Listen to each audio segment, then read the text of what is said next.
আপনাকে ভালোই ভাববে, আর একজন খারাপ চরিত্রের মানুষ আপনাকে তার মতো খারাপই ভাববে।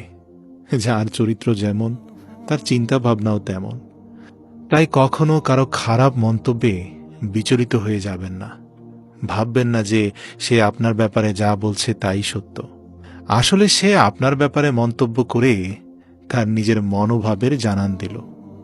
জীবনকে রঙিন করতে রঙের প্রয়োজন হয় না, প্রয়োজন হয় একটা ভালো সম্পর্কের।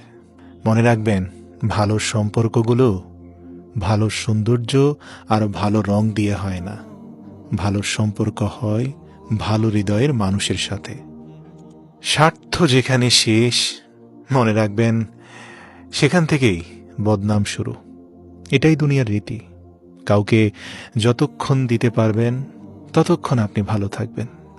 তাই সব সময় মনে রাখবেন, যে কোনো মূল্যবান জিনিস মানুষ সহজে পেয়ে গেলে হীরাকেও কয়লা ভাবে। আর এজন্যই গুণীজনরা বলেছেন, ঘাম ঝরিয়ে পরিশ্রম করে লাল চালের ভাত আর মার খেয়ে যে প্রশান্তির ঘুম আসে, দুর্নীতির টাকায় 5 স্টার হোটেলের রিচ ফুড খেয়ে সেই ঘুম কল্পনাও করা যায় না। তাই মনে মনে আজ থেকে একটা শপথ করুন, আমি চেষ্টা করি জীবনের প্রতিটা সময় সবার সাথে ভালো করে কাটাতে। কারণ আমি সারা জীবন বাঁচব না, কিন্তু আমার স্মৃতিগুলো সারা জীবন মানুষের মধ্যে বেঁচে থাকবে। ভালো থাকতে হলে রাজপ্রাসাদের প্রয়োজন নেই, ভরসা পাওয়ার মতো একটা মানুষই যথেষ্ট। মনে রাখবেন, আপনার একদিনের ভুলটাই মানুষ মনে রাখবে, কিন্তু বাকি 99 দিনের উপকারের কথা বেমালুম ভুলে যাবে।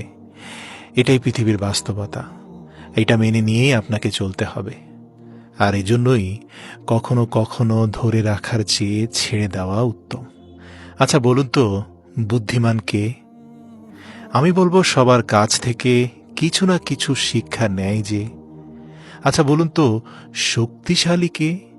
আমি বলবো, নিজের ইচ্ছাকে নিয়ন্ত্রণ করতে পারে যে। আচ্ছা বলুন তো, সম্মানীয় কে? আমি বলবো, অপরকে সম্মান করে যে। আচ্ছা বলুন তো, ধনবান কে?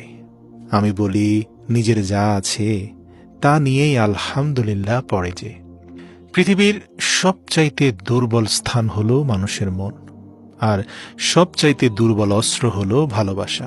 পৃথিবীর সবচাইতে ধারালো অস্ত্র হলো অভদ্র মানুষের জিহবা, আর সবচাইতে বড় শত্রু হলো গোপন ষড়যন্ত্রকারী।